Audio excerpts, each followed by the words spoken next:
E aí, senhor Douglas, tudo bem? Tudo na Santa Paz.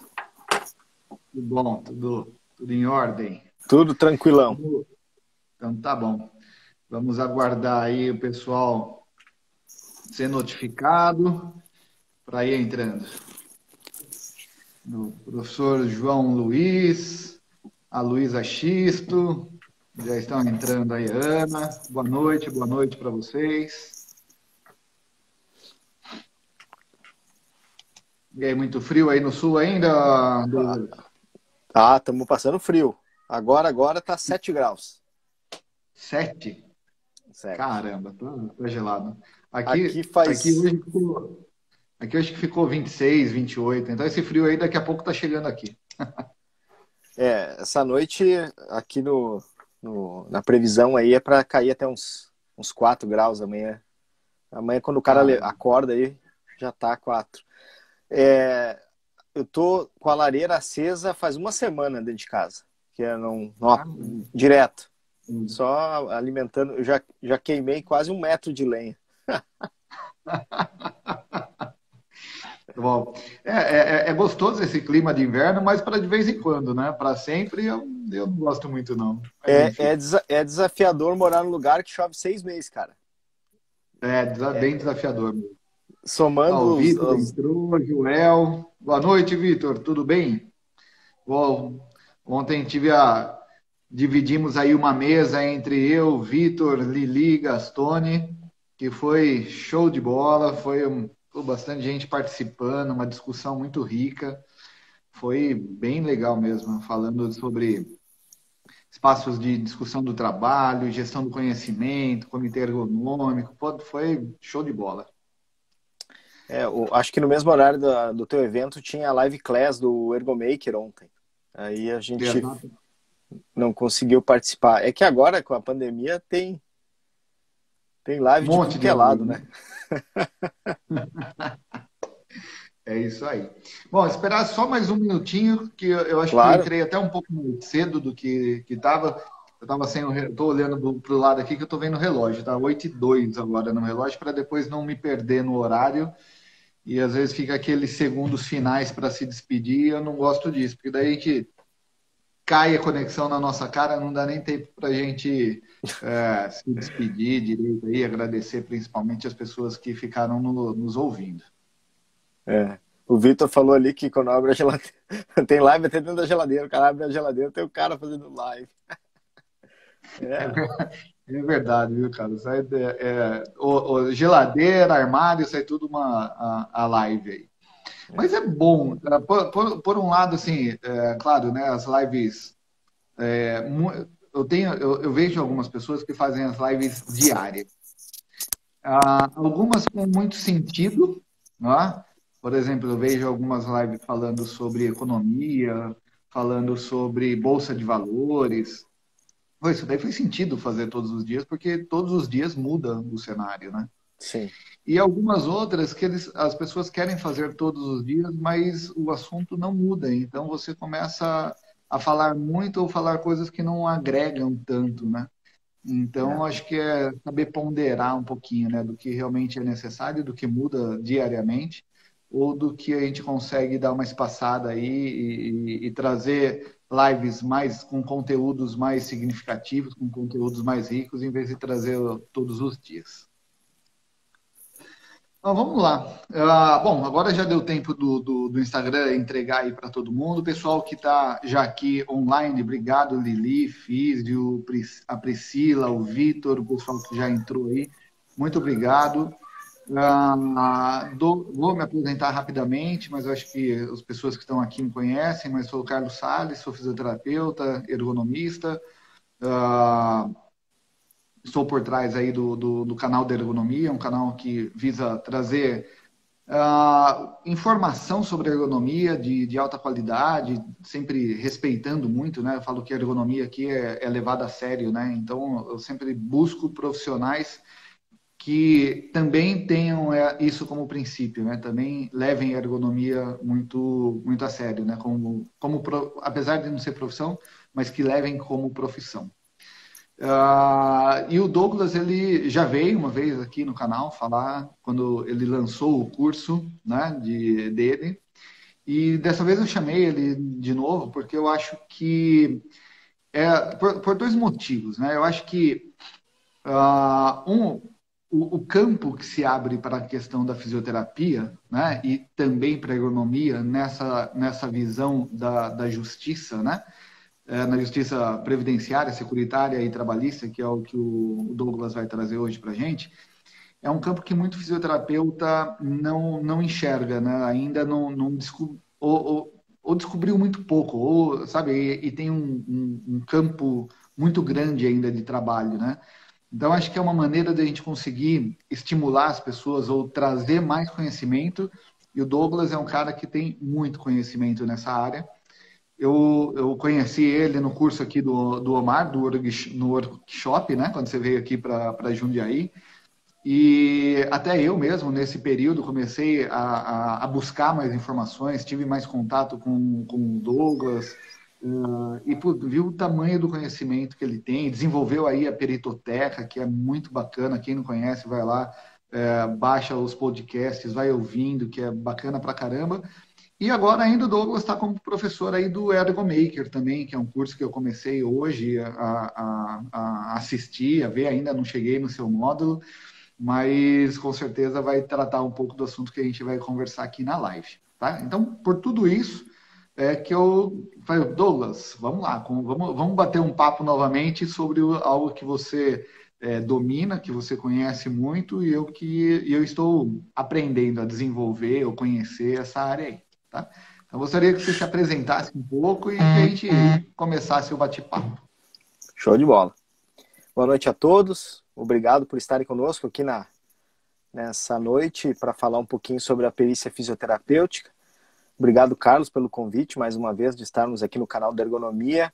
Na outra live, eu fiz a conexão pelo meu perfil pessoal, que é o Douglas Garcia Físio, e aí foi entregue para uma série de pessoas que me conheciam, e agora a gente fez, então, hoje a live através do perfil da Peritoteca, que são, na sua grande maioria, até pessoas que não me conhecem, que não me conhecem pessoalmente, não sabem do meu trabalho, e que vão conhecer agora o produtor da Peritoteca, que sou eu, junto com o Thiago Marchese, que é o meu parceiro aí de podcast. Então, eu sou fisioterapeuta de formação, eu sou pós-graduado em fisioterapia forense, eu tenho o título de perito sênior pela Associação Brasileira de Fisioterapia Forense, eu sou fisioterapeuta do trabalho, especialista, Brafit Cofito, pós-graduado em fisioterapia do trabalho, sou pós-graduado em engenharia humana, sou diretor científico da Associação Brasileira de Perícias Fisioterapêuticas, a ABRAPEF, sou coordenador da Câmara Técnica de Perícias do CREFITO 5, que é o CREFITO aqui do Rio Grande do Sul, e sou perito judicial do Tribunal Regional do Trabalho da 4ª Região. Mais especificamente, eu atuo em Caxias do Sul, Rio Grande do Sul, onde nós temos a vara do trabalho, a 6ª vara do trabalho, que é a vara especializada em doenças ocupacionais e acidentes típicos.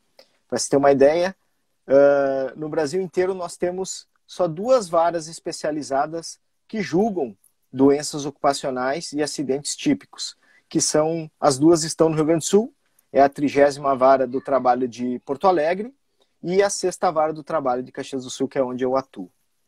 Na nossa outra live, então, a gente falou sobre a perícia fisioterapêutica e falamos de perícia ergonômica, comparamos uma com a outra. E hoje a temática, então, proposta é nós mudar um pouquinho, sair da área trabalhista, porque a área trabalhista, não sair, né? Porque até no tema ali a gente deixou, porque eventualmente alguém pode querer fazer uma pergunta sobre a área trabalhista, nós vamos deixar ela mais para o final. Por que a área trabalhista? A área trabalhista é onde a gente está mais inserido, onde tem mais fisioterapeutas atuando, principalmente com questões envolvendo o nexo causal e avaliação dos pós de trabalho, a perícia ergonômica propriamente dita. E a chamada da nossa live foi também um pouquinho diferente, porque a outra nós falamos assim, na chamada era introdução à perícia fisioterapêutica. E agora que nós falamos em fisioterapia forense. Por que isso? Porque a fisioterapia forense, ela é maior que a perícia. A perícia é uma partezinha, ou uma parte da fisioterapia forense. Nós temos outras atuações do fisioterapeuta forense que não na perícia. Por exemplo, na jurisconsultoria, você não fez perícia, você de repente recebeu lá alguns documentos para analisar e naquele momento ainda não há judicialização, não há uma perícia agendada e simplesmente você está dando ali aquela consultoria para o advogado com a melhor estratégia para ele ingressar com a ação ou se defender de uma ação que está em andamento. Então, enquanto jurisconsultor, você não está perito. Então, isso é fisioterapia forense. Mas eu vou trazer rapidamente aqui uma definição do que é a fisioterapia forense. Eu estou olhando para baixo que tem uma colinha aqui, para não esquecer, ou se precisar rapidamente tomar nota de alguma coisa, eu tenho aqui. Eu vou trazer uma definição da fisioterapia forense que foi desenvolvida pelo professor Dr. Ricardo Wallace das Chagas Lucas, que foi o primeiro fisioterapeuta forense, propriamente dito, que se apoderou dessa palavra fisioterapia forense. Nós tivemos outros fisioterapeutas peritos, talvez até que antecederam o Dr. Ricardo, mas a definição de fisioterapia forense foi ele que definiu.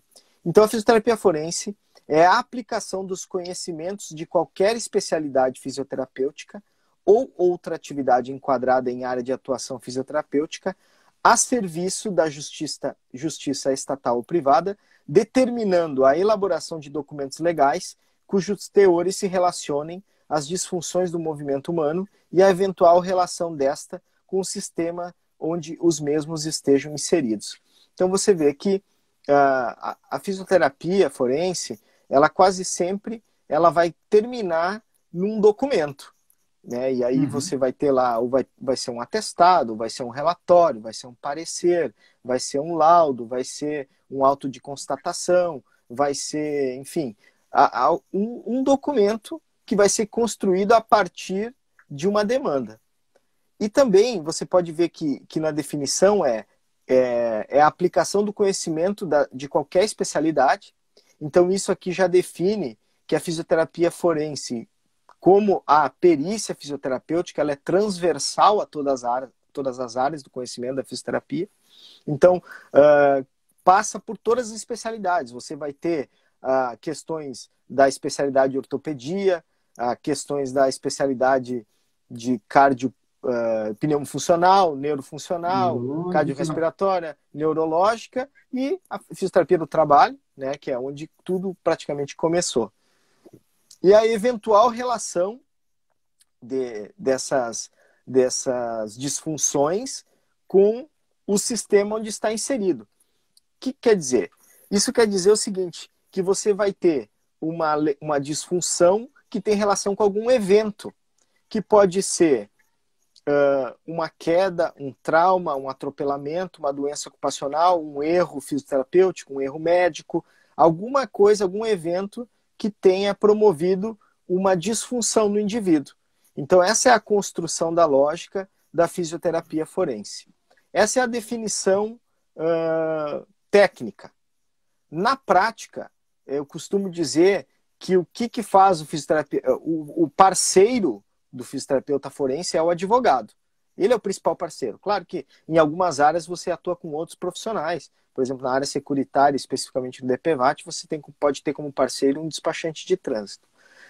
Mas, claro, além do advogado, tu tem o teu próprio colega que sabe que você é um fisioterapeuta forense que emite pareceres, pode te indicar o paciente, porque porventura está precisando desse documento.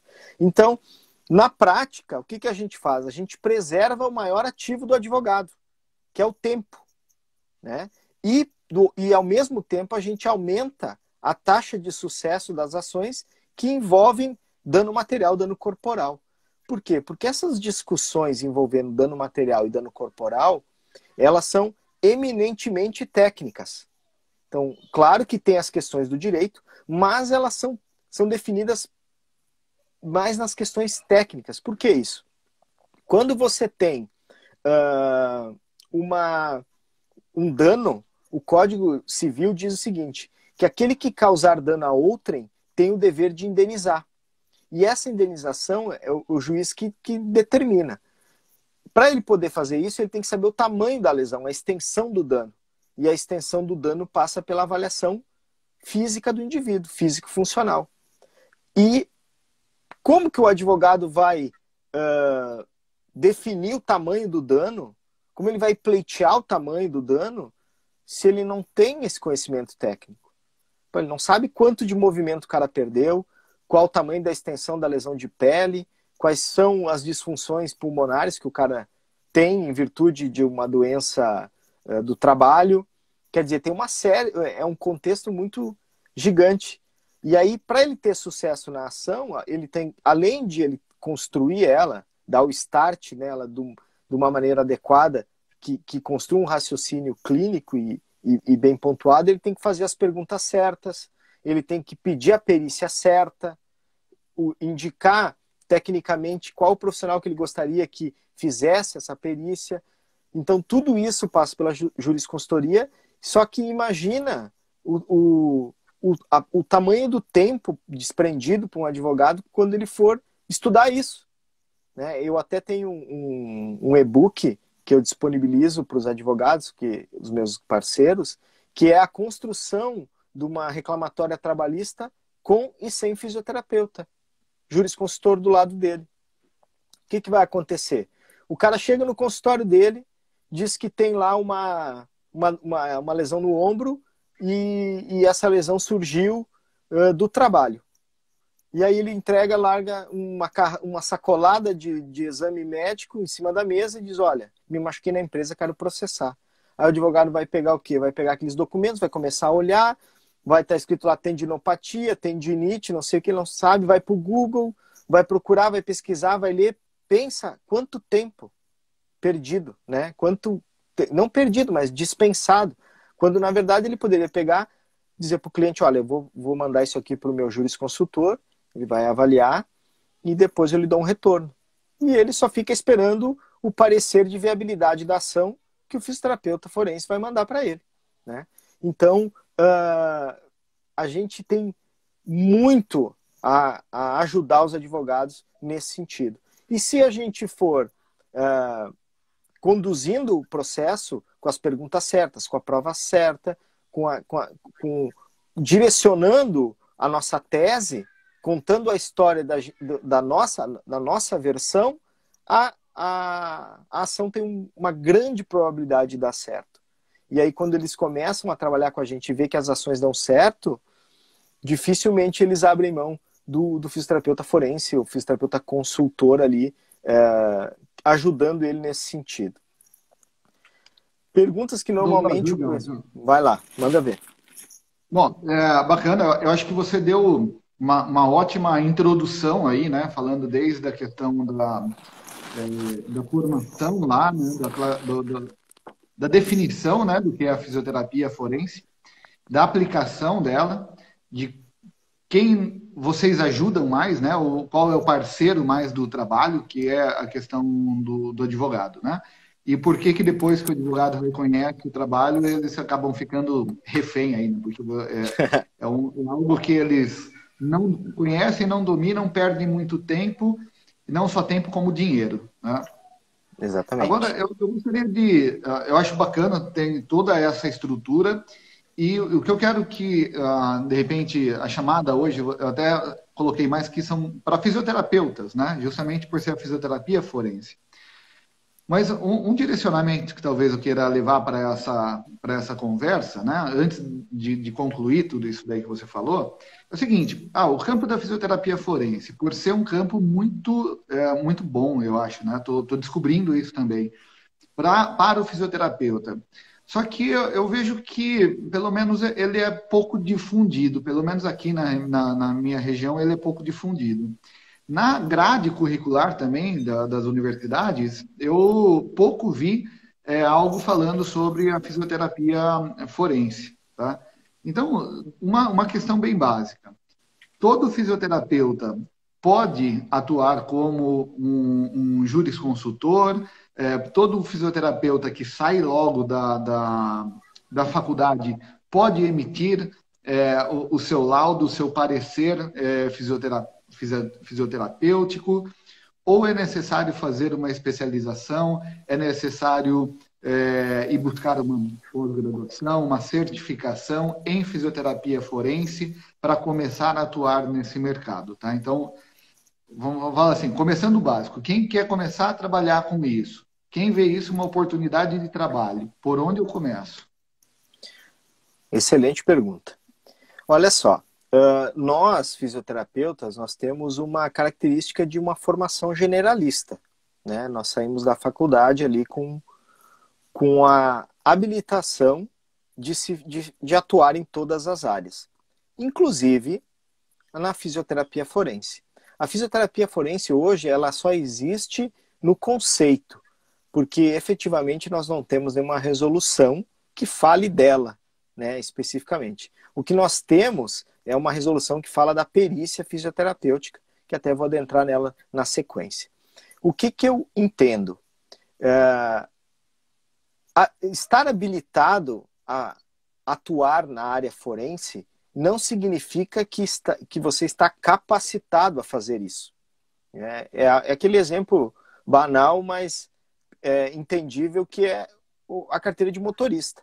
Você está habilitado, mas não quer dizer que você tenha a capacidade de pegar uma BR, aí, um super fluxo, logo que depois que você recebe a carteira. Você vai ter dificuldade, pode se acidentar, pode, né, enfim, é preciso pegar uma prática.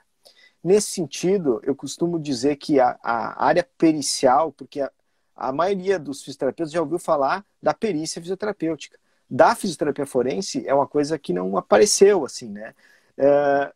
É uma área que precisa e demanda muito estudo. Demanda um aprofundamento, porque envolve muita legislação, mas muita legislação.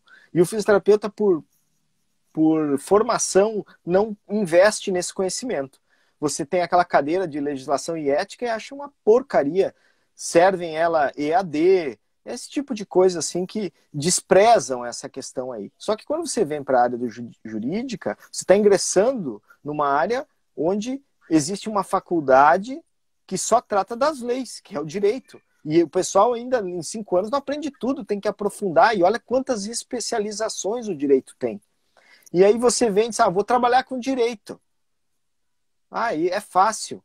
Eu vou fazer o seguinte, eu vou trabalhar na minha clínica com reabilitação, com intervenções fisioterapêuticas de segunda a sexta de manhã, e sexta de tarde eu vou marcar umas perícias para me fazer, para complementar a minha renda. A chance do insucesso nesse formato de trabalho é gigante. Tanto é verdade que muita gente faz o curso, né, faz alguns cursos, e depois não consegue entrar na área. Ou faz ali 2, 3 trabalhos pontuais e não evolui. Né? Por quê? Porque precisa muita formação. Não se tem uma pós-graduação nesse sentido. Se fosse uma coisa simples, uma coisa banal, você não teria uma resolução sobre o tema. Né? Então, eu acho uma presunção muito grande. Agora, na pandemia, a gente vê uma proliferação de cursos de perícia, de preços, né, que vão de 5 a 5 mil, R$5, 5 mil, mas assim, prometendo ganhos absurdos ou enormes, que na prática não se sustenta. Eu recebo diariamente perguntas no meu WhatsApp sobre curso. O que tu acha desse curso? Cara, a primeira coisa que eu digo, nós vamos estudar perícia fisioterapêutica, tá? Hoje não vamos falar da ergonômica, tá? Vamos falar da perícia fisioterapêutica. Você não tem como aprender perícia fisioterapêutica com administrador, com contador. Às vezes tu vê o curso ali, curso de perito para qualquer área, ministrante, contador João das Couve, e a outra professora, advogada tributarista. Cara, nada contra, mas não vão te ensinar. Como é que esses 2 profissionais vão te ensinar a periciar o ombro? Como é que ele vai te ensinar codificar, quantificar e qualificar pela CIF? Então aqui é um balizador já de cara. Se o curso de perícia fisioterapêutica não te ensina a CIF, acabou para você. Não serve para você. Por quê? Porque a CIF, ao contrário de que muita gente pensa e de que muita gente não sabe, ela é de uso obrigatório pelo fisioterapeuta.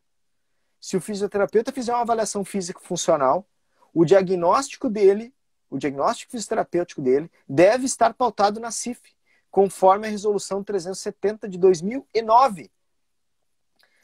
Pensa, faz 11 anos que a CIF é obrigatória e você não vê na academia, na faculdade, nem se fala em CIF. Né? Então, vai por aí. E um curso desse que não tem CIF já não serve para você. Não faça. Não bote o seu precioso tempo fora, por mais barato que seja. Você acha que, sabe, se você compra um curso barato, você acha bom. Mas o ativo maior que ele te consome nem é o dinheiro, é o teu tempo. Então, assim, você precisa formação. Você precisa entender a legislação.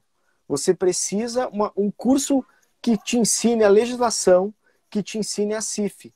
Porque, basicamente, a perícia fisioterapêutica, ela é uma avaliação física, né, físico-funcional, com valências mínimas do indivíduo, onde você vai transformar num documento entendível para o advogado, para o juiz, para um outro profissional analisar. Só que ele tem que ter um corpo, ele precisa ter alguns apontamentos e, principalmente, ele precisa ter o diagnóstico fisioterapêutico. E este diagnóstico, ele obrigatoriamente tem que estar pautado na CIF. Então, eu recomendo fortemente que as pessoas invistam nessa formação. Quando a gente desenvolveu a peritoteca, a ideia da peritoteca foi justamente combater esses cursos inadequados, entregando às pessoas um conteúdo de valor e de graça. O conteúdo da peritoteca é riquíssimo. Tem toda a construção da carreira do perito. Se você ouvir do episódio 1 até o episódio 12, 11, você vai entender como se constrói a carreira do perito fisioterapeuta. E é totalmente gratuito. É bem bacana. Eu já ouvi alguns capítulos, alguns episódios aí, não todos, mas é riquíssimo mesmo. Bom, bacana. Eu acho que ficou bem claro falou, o poder ou a capacitação para realizar a perícia, né?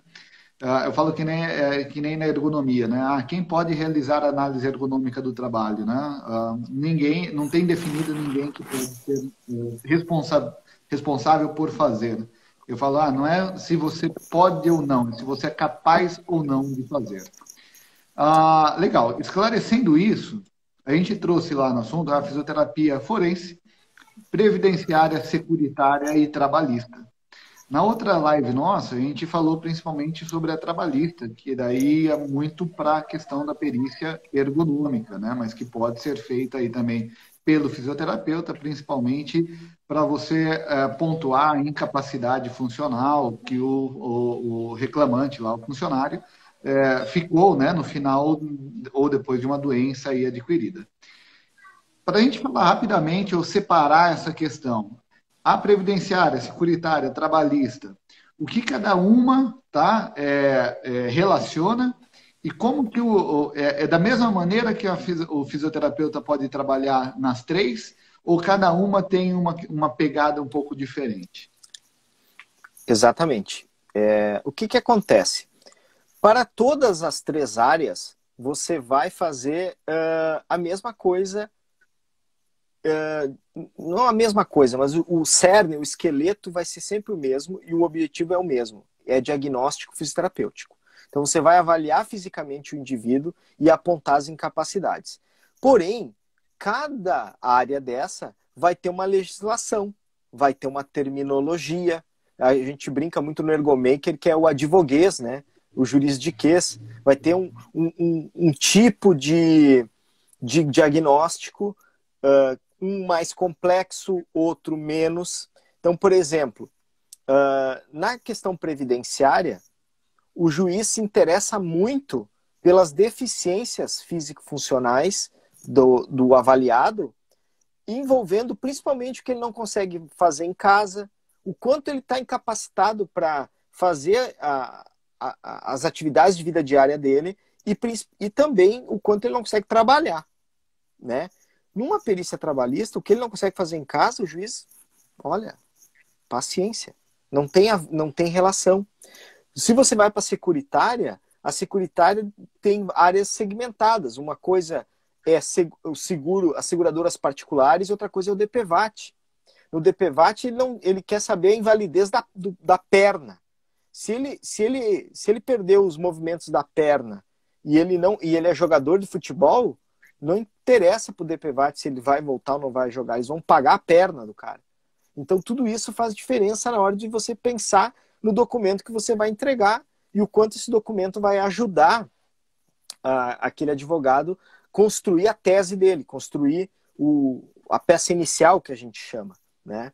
E aí é importante que o fisioterapeuta tenha conhecimento, porque a primeira coisa que você vai ouvir, hoje até escrevi um artigo sobre se o fisioterapeuta pode emitir CID. Porque pode ou não pode? Não pode, porque CID é classificação internacional de doença. Não é. Isso é o que te contaram na faculdade e repetidas vezes te contaram isso. Na verdade, CID significa Classificação Estatística Internacional de Doença e Problemas Relacionados à Saúde. Aí você tem lá um CID que é Z50, Reabilitação Cardíaca. Tá, esse CID aí não pode o fisioterapeuta emitir? Óbvio que pode. Aí tu tem o CID lá, Z56.8, Má adaptação do trabalho, má adaptação ao trabalho. O fisioterapeuta do trabalho não pode emitir esse CID? O ergonomista não pode? Claro que pode. Então é importante o conhecimento da legislação. E aí, por que eu trouxe esse assunto? Para nós aprendermos com a resolução 466, que fala quais são as perícias que o fisioterapeuta faz. E aí nós vamos ter ali, por exemplo, a perícia previdenciária. Diz o seguinte: é a análise da incapacidade funcional do indivíduo em pleito administrativo para concessão de benefício previdenciário ou em ação judicial de natureza previdenciária. Aqui a gente já tem uma separação de coisas bem importantes. Tudo na área forense é pautado em questões administrativas e questões judiciais. E qual a diferença disso? Na parte administrativa, as regras são ditadas pelo órgão ao qual você está pleiteando alguma coisa. Então, vamos dar o exemplo do INSS. No nível administrativo, aqui, o INSS dita as regras. É ele que diz, por exemplo, na regra número 1, a perícia sempre é médica. E só pode ser acompanhado de médico durante o ato administrativo, que é aquela perícia que o cara liga lá no 136, manda um e-mail, marca e vai. Beleza. Esse é o nível administrativo. Como é que eu vou atuar? Você vai atuar fazendo um parecer ad hoc, e o sufixo ad hoc significa a que se destina. Você vai fazer um parecer ad hoc dizendo quais são as deficiências daquele indivíduo nas estruturas, nas funções e o impacto disso na vida dele. Para quê? Para que ele pegue aquilo, junto com todos os documentos que ele tem nosológicos da doença que ele tem, e vá para a perícia do INSS se apresentar. Diz, olha, esse aqui são meus documentos, está aqui o meu parecer de funcionalidade. Mas o período do INSS não vai aceitar. Realmente, aquele documento que está escrito, já no cabeçalho, escrito assim, laudo fisioterapêutico, está errado. Porque administrativamente você não tem laudo fisioterapêutico. O laudo fisioterapêutico é só judicial. Aí o cara não sabe disso, não estudou a legislação, fez lá aquele cursinho. Aí ele botou laudo, aí o cara olhou, o cara entregou, não sabe nem o nome de botar, o documento é natimorto. Aí pega escrito laudo fisioterapêutico, bota lá queixa principal, HDA, papapá, isso aí o cara já sabe. Aí entrega um documentinho com 2 folhas, entrega. Ele vai olhar? Não vai. Não vai servir para nada. Agora, você vai fazer um documento e vai escrever lá em cima, parecer ad hoc, avaliação físico-funcional. Aí você bota o nome, a data, diagnóstico nosológico, a escolaridade do indivíduo, a lateralidade. Aí você vem, descreve o objetivo daquele documento, para que ele serve, o que você vai concluir em relação, como se fosse um trabalho de conclusão. Aí você vai ali, colhe a queixa principal do indivíduo, colhe a história da doença atual, a pregressa, a história familiar, colhe tudo direitinho.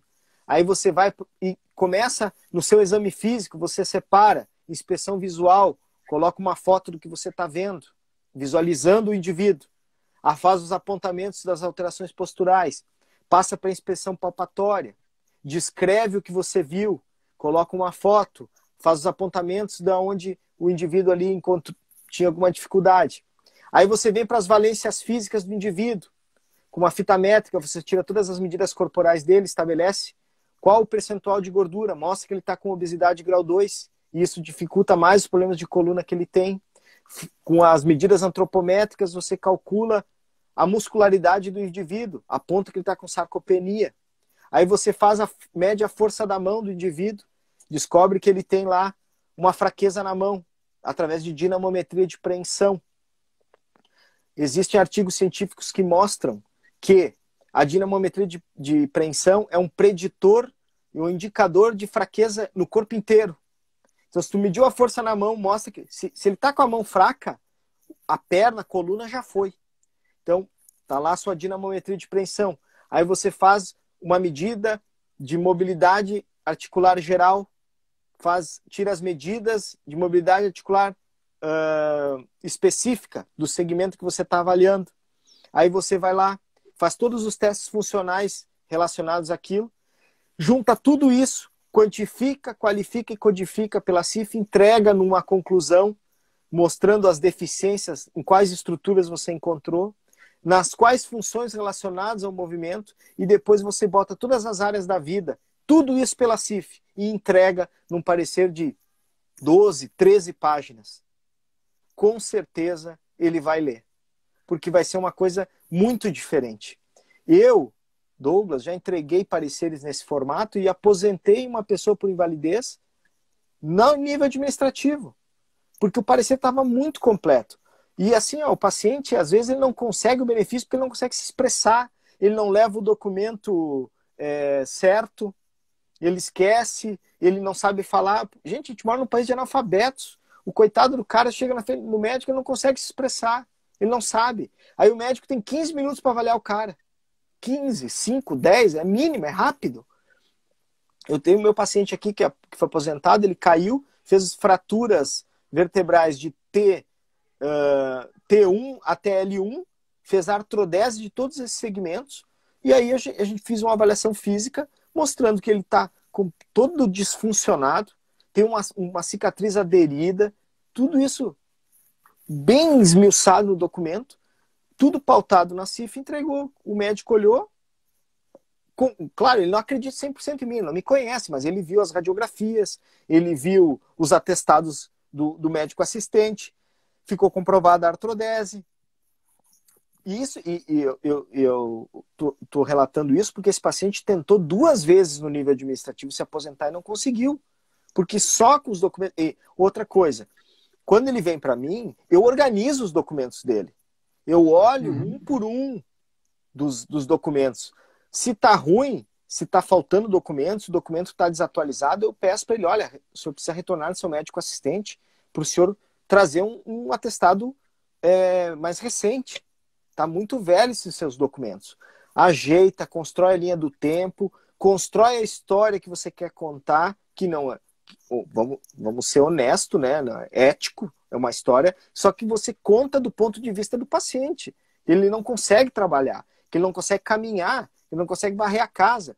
Aí muita gente vai dizer assim, mas isso aí que tu tá falando são coisas, são detalhes, o cara não poder limpar a casa não faz parte. Aí você vai lá, aí você não conhece CIF. Nunca ouvi falar, acho que é difícil, não quero saber, não é para mim. Aí você vai lá e diz assim, sim, senhor.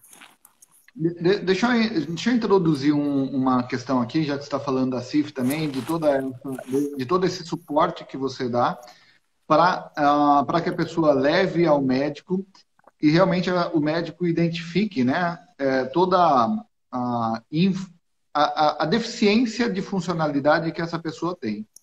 O médico, ele não utiliza normalmente a CIF, ele utiliza normalmente a tabela do DPVAT, é isso para conseguir, para quantificar o quanto que vai pagar de indenização e não a CIF, é isso? E daí você utilizando a CIF, você consegue mudar esse entendimento e essa classificação de uma maneira mais adequada, de uma maneira mais real? Na Previdência, eles não usam o DPVAT, a tabela do DPVAT, tá? Só na Securitária. Isso, o DPVAT ele é usado, ele foi puxado para a Justiça do Trabalho, tá? Na Securitária, sim. Por quê? Porque existe a SUSEP, que é a Superintendência dos Seguros, então toda a parte securitária é pautada ali, né? Já na Previdenciária, nós não temos o juiz não quer saber em percentual, ele quer saber se a pessoa tá ou não, ela tem ou não direito ao benefício, ela tem ou não uma sequela. Tá? Mas o que eu quero dizer quando eu falo muito na CIF, é porque uma coisa é assim, ó, eu, Douglas, tá? Se eu disser assim, eu encontrei uma limitação na capacidade do meu paciente, uma restrição de desempenho de lavar e secar a roupa. Aí alguém pode dizer, tá, mas isso aí não interessa para ninguém. Tu quer se encostar porque tu não lava e secar a roupa? Mas isso, gente, não é o Douglas que está falando. Isso aí é uma área da vida que está dentro da Classificação Internacional de Funcionalidade e Incapacidade de Saúde, que foi elaborada pela OMS, que é o maior órgão do mundo em questões envolvendo saúde. Então, se a OMS entende que isso impacta na vida da pessoa, quem sou eu para dizer que não? Então, você vai ter lá, por exemplo, ele não consegue lavar e secar a roupa, é um código da CIF. Manutenção da habitação. E tu rodar ou torcer as mãos. Lavar todo o corpo, lavar e secar roupa. Limpar a cozinha e os utensílios.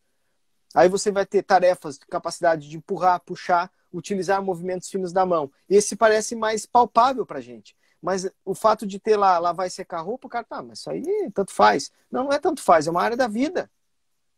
É importante para a pessoa, né? E aí você vai ter dentro da CIF, por exemplo, questões envolvendo motricidade fina e trabalho. Você tem limitação de capacidade laboral, tem código para isso. Até eu lancei uma provocação um tempo, tem como encaixar a CIF dentro da ergonomia? Pô, tem um capítulo só sobre questões ambientais. Tem a parte ali que fala temperatura, ruído, tem isso. Tem uma parte que fala dos facilitadores para a pessoa trabalhar, as ferramentas. Quer dizer, é uma classificação riquíssima. E o fisioterapeuta, cara, quando a OMS fez isso, ela fez, parece que foi feita pra gente. A CIF tem 8 capítulos, certo? Um capítulo só, o fisioterapeuta não vai encontrar algo para fazer, que é o capítulo da voz e da fala. Só. Porque os outros, todos os capítulos, tu tem área cerebral, tu tem área vestibular e ocular, você tem a parte do tórax, que tem os órgãos, tu tem a parte musculoesquelética e tem a parte dermatofuncional, quer dizer, tem a parte uroginecológica. Tudo tá dentro da CIF, tudo. Tudo que a gente precisa, o nosso diagnóstico. E outra, é incrível, cara, como eu falei, parece que foi construída pra gente. Tem um capítulo que fala assim, que é o capítulo 7, fala das estruturas e as funções relacionadas ao movimento. Qual é o profissional que trabalha com movimento, cara? Então, assim, eu acho que é preciso urgentemente despertar para isso. E não tem como o fisioterapeuta fazer um parecer, ele vai fundamentar, ele vai assinar um negócio, vai assinar um documento desse em CIF, não tem como. Eu já impugnei laudos de colegas, porque o cara foi lá e concluiu de qualquer jeito. Digo, olha, esse documento é natimorto. Ele tem uma resolução, que é a 370, que diz que, no artigo 1º, os fisioterapeutas adotarão a CIF a partir das suas respectivas áreas de atuação. E depois, no artigo 2º, ele reforça: os fisioterapeutas aplicarão a CIF após os seus respectivos diagnósticos. Então, quando você não faz isso, você incorre em infração ética. Né? Nem percebeu, mas está incorrendo em infração ética. Então, na área previdenciária, vai trabalhar na parte administrativa, as regras são do INSS, vai fazer um parecer ad hoc. Quando vai para a área judiciária, aí sai da área administrativa, vem para o judiciário. No judiciário as regras são outras. Aí cai por terra as regras do INSS, quem manda é o Código de Processo Civil. Aí no Código de Processo Civil nós vamos ter a jurisconsultoria, que você pode ajudar o advogado a formatar a peça inicial, para ele ingressar com a ação com os pedidos certos, vai fazer os quesitos. Para quem não sabe o que é quesito, ouve aí a Peritoteca, tem um capítulo aí, um episódio que fala disso, senão eu vou falar de quesito aqui, vou ficar até amanhã. Faz a quesitação, faz o acompanhamento do ato pericial, vai junto com o seu examinado, vai junto com o paciente, acompanha o ato pericial, emite o seu parecer de assistente técnico, entrega, pode ainda impugnar o laudo judicial, pode fazer quesitos complementares e ainda pode criar, de repente, a sustentação oral que o advogado vai fazer tecnicamente no tribunal, se assim ele precisar. Então, realmente, na área previdenciária, a gente tem um campo... Bom, eu sempre digo, são 1.100.000 advogados no Brasil, certo? Quando o advogado descobrir que nós somos os melhores parceiros, o profissional com mais habilidades para ajudar eles nessas questões envolvendo dano material, dano corporal, cara, vai faltar advogado, vai faltar fisioterapeuta. Não tem fisioterapeuta. Bom, bacana. Uma dúvida que surgiu agora aqui, né? Você fala que o fisioterapeuta, na conclusão do seu laudo, né, do seu parecer, ele tem que utilizar a CIF, né, como classificação pela resolução aí 370 que você comentou. A pessoa que vai avaliar, né, o perito, né, que vai avaliar esse seu cliente, normalmente ele é um médico, ele não é um fisioterapeuta. O médico, ele também é obrigado, também tem alguma resolução que fale que ele tenha que classificar pela CIF ou não? Como que deve existir uma incompatibilidade entre o que o fisioterapeuta conclui e o que o médico perito conclui? Às vezes sim, às vezes não.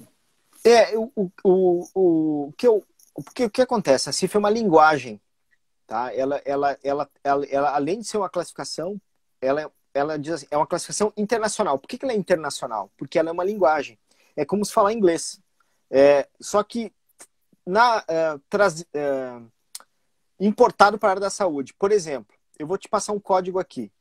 Código S4200.420. Se eu mandar esse código lá para a China, para um cara que sabe de CIF, ele não fala nada de português.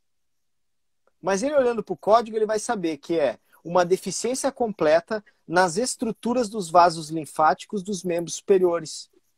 O que é isso? É um paciente com uma mastectomia radical com esvaziamento axilar. Aí eu vou passar o outro código para ele. S42001.420. Aí ele vai saber que isso é uma deficiência completa das estruturas dos gânglios linfáticos dos membros superiores. Isso que eu estou lendo para você é uma conclusão de um parecer meu. Eu escrevo por extenso e boto o código. Então, por exemplo, deficiência completa para as funções dos vasos linfáticos, deficiência completa para as funções dos gânglios linfáticos, deficiência grave para a função força do membro superior direito. Aí esse é o meu diagnóstico pelas deficiências. Aí depois nós vamos nas limitações de capacidade e restrição de desempenho. Limitação grave na capacidade de empurrar objetos. Limitação grave na capacidade de puxar objetos. Por quê? Porque ela tem um linfedema gigante, a mão dela é enorme. Então ela não consegue pegar, não consegue puxar. Limitação grave em utilizar os movimentos finos da mão. Limitação moderada para preparar refeições simples. Limitação moderada para lavar e secar roupa. Limitação moderada para limpar uma habitação. E assim eu vou indo. Vou quantificando. Aí depois, no final, a conclusão do meu parecer previdenciário.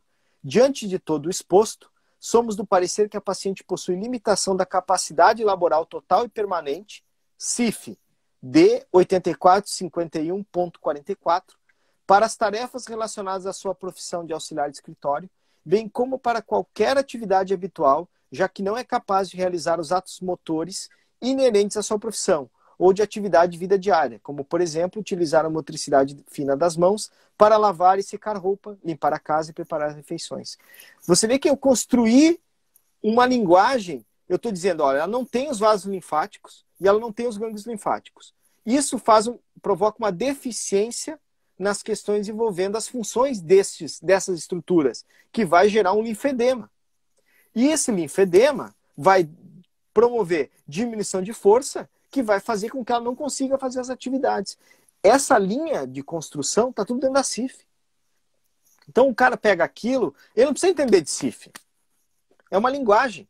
Ele sendo, se eu ler essa conclusão, se o juiz ler essa conclusão, ele entende. Né? Ele vai ter pode ser que ele não entenda, gago, sei lá, vaso linfático, não sei muito bem o que é isso. Imagino que seja, enfim. Mas ali depois, quando vem a limitação, pô, realmente, né, tá sem força, só que dentro desse documento tem foto da mão do paciente, mostrando ali o tamanho do linfedema. Então, a construção é diferente. Por isso que tem que se especializar, tem que saber construir, né? Legal. Pô, fantástico, né? Eu conheço pouco sobre a CIF, comecei a dar uma olhada. Realmente ela é bem extensa, né? Para codificar aí, né, esses problemas, você passa por várias etapas, né? É um método, né, para você ir desenvolvendo esse código, mas é muito bacana. Douglas, ó, passou rapidão, cara. A gente tem aí só mais 8 minutos. Passa O rápido, seguinte, né? eu acho que hoje você trouxe muita informação bacana aqui. Como eu falei, uma das questões que eu acho legal que você traz, assim, é um assunto bem complexo, é um assunto que sai fora do campo da ergonomia, porque entra muito na questão do direito, quando você traz muita resolução, quando você traz muita questão, sei lá, como que funciona INSS numa questão administrativa, se sai da administrativa e passa para o judiciário, como que você consegue, você tem que falar uma outra linguagem, ou mesmo a questão de você colocar somente um laudo ou um parecer ad hoc, né? Então, a gente viu aqui que são muitos detalhes para você conseguir trabalhar e ter uma capacitação para fazer tudo isso, né? E que realmente requer um conhecimento muito amplo, né? Porque eu acho que é um campo que em qualquer momento te batem, né? Vão te impugnar. Tem sempre uma pessoa que está querendo defender o outro lado e achando algum probleminha para falar, não é isso daqui eu não vou considerar. E daí, dentro desse curso, né, do Ergo Maker, que eu gostaria que você comentasse um pouquinho, que você passa alguns módulos lá, o que você traz disso, do que a gente falou, o que a gente pode esperar dentro desse curso de uma capacitação para a gente iniciar nessa área aí? O Ergomaker, ele é só perícia ergonômica.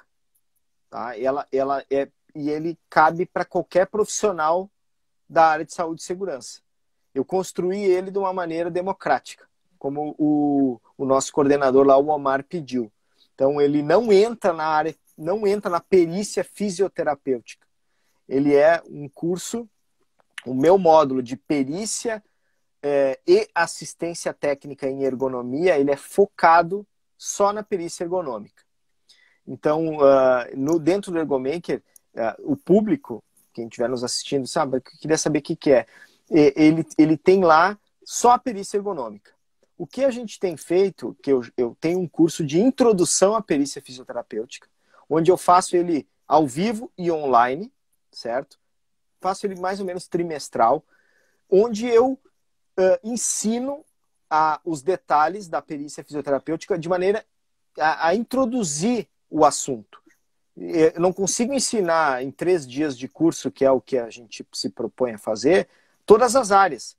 Mas eu ensino o cara a construir um parecer que ele vai poder utilizar em qualquer momento para começar. Eu tenho um advogado que me pediu um parecer. Puxa, nunca vi, nem sei como fazer. Pelo menos no curso tu vai dizer, eu tenho um modelo para seguir. Então a gente faz esse curso. Eu estou desenvolvendo agora o curso de perícia fisioterapêutica previdenciária. Eu estou desenvolvendo ele. Só que como a perícia previdenciária é um pouquinho diferente, assim, eu estou tentando fazer uma planilha automatizada onde o cara só vai lançar ali os dados e vai sair o documento. Praticamente pronto para fazer. E o outro trabalho que eu faço é mentoria.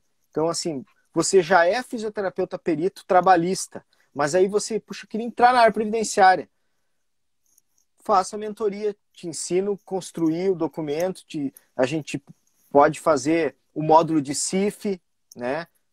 Me ensina a CIF, a gente tem... Porque, cara, a CIF é o seguinte, eu, junto com a Aniele, que é minha parceira, tem um outro curso que a gente faz, que é da consulta ao diagnóstico, que a gente ensina a pessoa a fazer, porque o fisioterapeuta hoje não sabe nem fazer a consulta, não sabe fazer a avaliação física, então a gente ensina da consulta ao diagnóstico.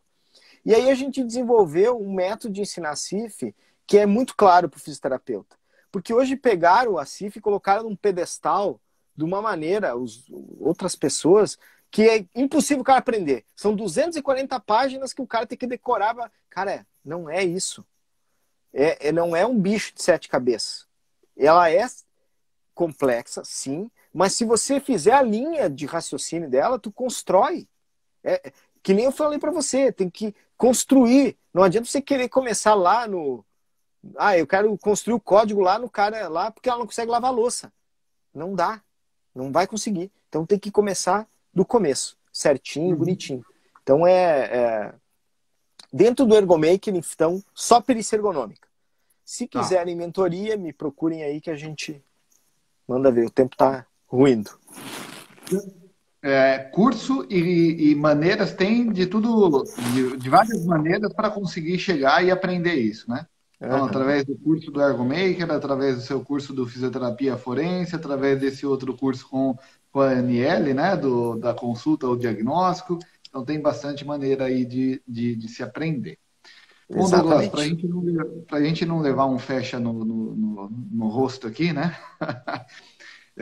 Cara, eu gostaria de agradecer mais uma vez. Para mim é um campo novo, é um campo que eu acredito que tenha muita demanda ainda de trabalho. Enfim, nessas três, na previdenciária, na securitária e na trabalhista, eu particularmente, como já trabalho com ergonomia e vou mais para a questão da trabalhista, mas eu acho que para os fisioterapeutas que não conhecem a ergonomia realmente saber que há fisioterapia forense e para você conseguir atuar nas outras duas aí vamos falar assim, está na sua base de conhecimento. Basta você conseguir fazer um direcionamento e aprender mais, mas para conseguir traduzir esse conhecimento de base em algo que dá para atuar nessas áreas, né? Sem dúvida. Então, agradeço mais uma vez você de estar disponível para vir aqui no canal da Ergonomia, de participar dessa live aí comigo. E, pessoal, sigam aí a Peritoteca, quem quer seguir nessa área, porque realmente é o que o Douglas falou, é um material gratuito que ele disponibiliza e que traz muita informação que é bacana, tá? Essa live, gente, eu vou baixar ela e vou transformar em podcast. Eu vou pegar o áudio e vou passar para o episódio. Vai ao ar semana que vem. Quinta que vem, essa live eu coloco na Peritoteca toda ela inteirinha para vocês quiserem ouvir aí, enfim. Se quiserem seguir, o meu Instagram é @DouglasGarciaFísio e o meu site é drdouglasgarcia, doutor, né? drdouglasgarcia.com.br. Eu tenho o blog, né? Lá, quer ler sobre perícia no blog? Tem mais de 50 artigos lá sobre perícia. Então, tem muita informação lá. E na Peritoteca tem o canal. Vai cortar. Pintou para mim 20 segundos aqui. Eu falei que eu estou meio perdido no horário. Então já foi. Mas eu agradeço, obrigado. Ficamos aí à disposição. Sou bem disponível. Me chame nas redes aí, a gente troca. Se alguém ficou com alguma dúvida, me manda um direct aí que a gente se acerta aí. Bem tranquilo.